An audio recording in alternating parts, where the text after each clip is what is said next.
আসসালামু আলাইকুম, আমি রাশেদ ফ্রম অনার বাংলাদেশ। আজকে আবারও চলে এলাম আমাদের আপকামিং একটি মডেল নিয়ে, অনার X7D। এই মডেলটি এখন প্রিভিউইং চলতেছে।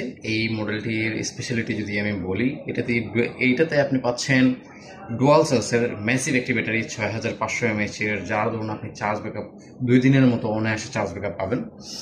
8 GB র্যাম, 256 GB স্টোরেজ, পাশাপাশি এটাতে কোয়ালকম স্ন্যাপড্রাগন 685 এর চিপসেট পাচ্ছেন, যার ধরুন আপনি রেগুলার ডেইলি টাস্ক অনায়াসে করতে পারবেন। পাশাপাশি যদি আপনি টাইম পাসের জন্য পার ডে 2-3 ঘন্টা গেমিং করতে চান, অনায়াসে গেমিংও করতে পারবেন। এটাতে 120 Hz রিফ্রেশ রেট রয়েছে। পাশাপাশি এটাতে কিন্তু আপনি এআই ফিচার্স পেয়ে যাচ্ছেন। আমাদের যে বেসিক যে এআই ফিচার্সগুলো থাকে, যেমন ধরেন AI eraser, passerby remover, reflection remover, cutout, outpainting, upscale, এগুলো আপনি পেয়ে যাচ্ছেন। তাই দেরি না করে এখনই চলে আসুন আমাদের অনারের এক্সপিরিয়েন্স শপে। ভালো থাকবেন। আসসালামু আলাইকুম।